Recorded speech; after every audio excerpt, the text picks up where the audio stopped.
장애인 문화복지신문 제327호 제2면입니다. 장애인 노동의 르네상스를 꿈꾸며 3. 독립생활운동을 넘어.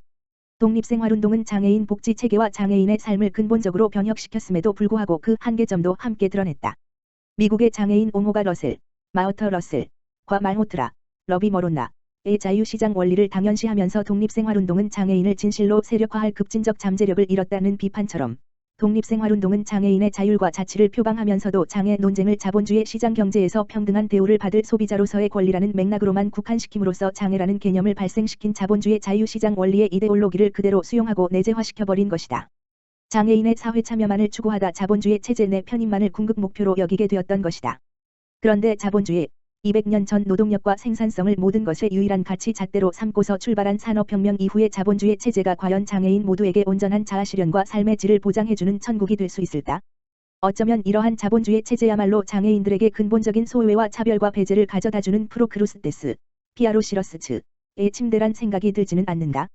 더욱이 장애인을 무능력자로 낙인 찍어 장애인이란 용어 자체를 만들게 했던 자본주의 역사를 돌아본다면 장애인의 무노동권, 이에 따라 최근 미국에서는 장애인의 무노동권, 더 라이트 투 낫워크이 주장되고 있다.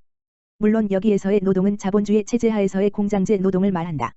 설사 독립생활을 위한 사회적 지원 체계를 온전히 갖추고 보조공학의 발전으로 공장제 노동 현장에 대한 접근성이 일정 한도 올라갈지라도 표준화된 시스템에 의한 공장제 노동 현장에 전혀 접근조차 할 수 없는 장애인들이 어쩔 수 없이 발생될 수밖에 없으니 노동의 의미에 대한 근본적인 성찰을 통하여 장애인의 고유한 노동 형태를 시민권적 차원에서 확보하자는 것이다.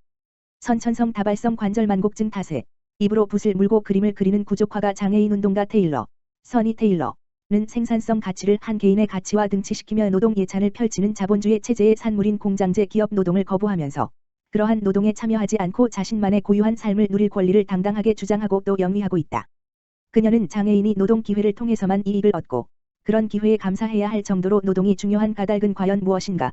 라고 반문하면서 노동은 무조건 숭고한 것이고 누구든 직장을 동경해야 하고 임금 노동자가 되는 것은 궁극적인 자유이며 장애인도 비장애인과 똑같은 문화적 이상과 열망 그리고 꿈을 가져야 한다고 주입하면서도 막상 현실에서는 장애인들을 노동 현장에서 배제하는 구조적 모순을 신랄하게 비판하고 있다.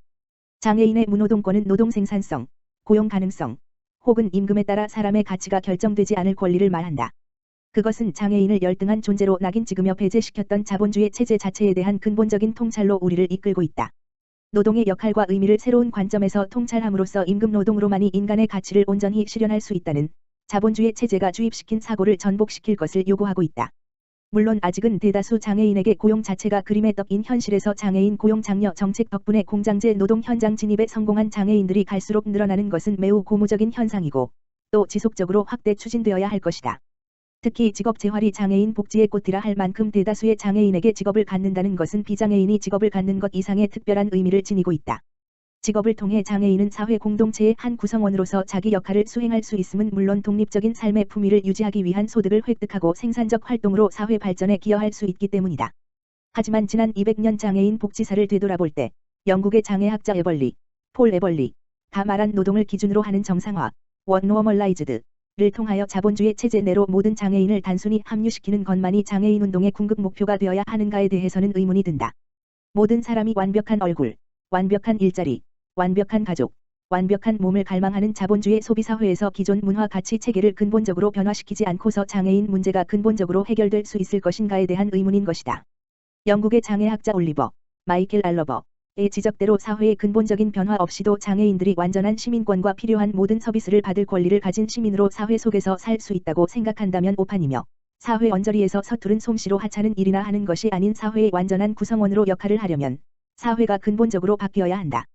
그리하여 장애인의 무노동권은 장애인들로 하여금 또 다른 측면에서 자기 삶의 의미를 찾도록 상상력을 부추기고 있으며 우리의 눈길을 자본주의 체제의 기존 문화 가치 체계를 훌쩍 뛰어넘어 펼쳐지는 새로운 지평으로 이끌어간다. 교육부, 대학의 장애학생지원센터 운영지원사업 신청자 모집. 교육부, 부총리 겸 교육부 장관 유은혜와 국가평생교육진흥원, 원장 강대중, 은 2022년 대학의 장애학생지원센터 운영지원사업 기본계획에 따라 3월 4일, 금부터 4월 1일, 까지 장애대학, 생 편의 제공 지원을 위한 각 대학의 신청을 받는다. 이 사업은 장애대학, 생의 학습과 대학생활에 필요한 교육 지원 인력, 보조기기, 원격 프로그램 운영 지원 등에 소요되는 대학의 경비를 지원하기 위해 2005년부터 교육부가 운영하고 있는 사업이다. 2022년부터는 기존의 교육활동 지원 사업, 2005 물결표 사인, 과 원격 수업 수강 지원 사업, 2021 물결표 사인, 을 하나의 사업으로 통합하여 장애대학, 원, 생의 실질적 학습권 보장과 대학의 역량 강화를 종합적으로 지원한다. 올해에는 관련 법 개정 등을 반영하여 장애대학, 원, 생에 대한 지원을 강화하고자 지난해보다 지원 기준액을 상향하고 지원 내용도 다양화하였다. 우선 장애대학, 원, 생을 위한 교육 지원 인력 인건비 지원 기준액, 시급 기준, 을, 일반 인력은 11,000원, 작년 대비 10% 상향, 전문 인력은 32,000원, 작년 대비 3% 상향, 으로 조정하고 자막 제작, 문자 통역 등 원격 프로그램 운영비 지원 기준액도 과목당 1,100만 원으로 작년 대비 10% 상향 조정하였다.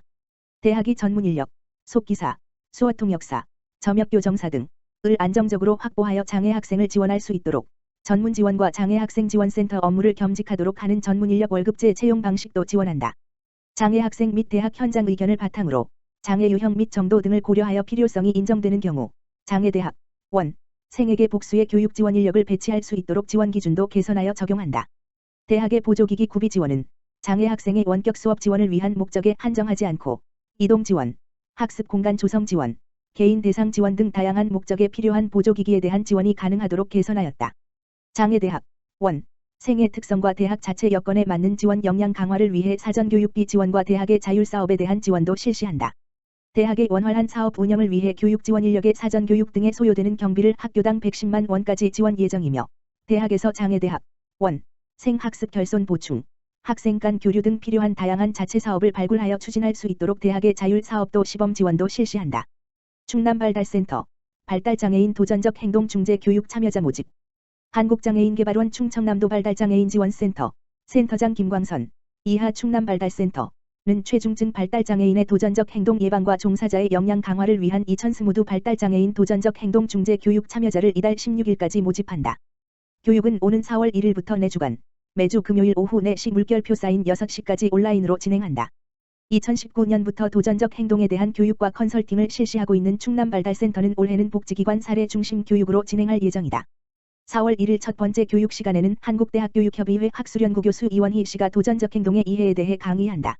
이후 B12A 국제행동분석가 이선혜 씨가 강사로 나서 4월 8일과 15일에는 도전적 행동 중재 계획에 대해, 4월 22일에는 도전적 행동 중재 각 사례에 대한 개입 방안 토론으로 교육을 마무리한다. 교육 대상은 도내 관련 기관 종사자 및 가족이며 발달장애인의 도전적 행동에 대해 이해하고 교육을 받고 싶은 사람 누구나 교육에 참여가 가능하다. 교육 참여 희망자는 충남발달센터 홈페이지 www.brothers.or.kr/청남서 온라인 사전 신청서를 작성하여 제출. https://폼gle/wqpfjghf9gmjfp7k7 해야 한다. 충남발달센터 김광선 센터장은 최중증 발달장애인 중에는 도전적 행동으로 인해 서비스 이용에 어려움을 겪는 사례가 발생하기도 하는데, 이는 발달장애인의 장애뿐만 아니라 서비스 제공자를 포함한 환경의 문제도 있을 수 있다며 이번 교육이 현장에서 발달장애인이 원활한 서비스를 이용하는 데 도움이 되길 바란다고 전했다. 보름달도 한 달을 기다려야 보름달이다. 38만 4천 킬로미터. 떨어진 관역에 기도의 화살이 날아가 닿는다. 그래, 빌지 말고 힘껏 쏘아 맞춰라. 세상에 이울지 않는 것이 어디 있겠느냐? 다시 차오르기까지는 어둠을 이겨내야 하는 것. 보름달도 한 달을 기다려야 보름달이다.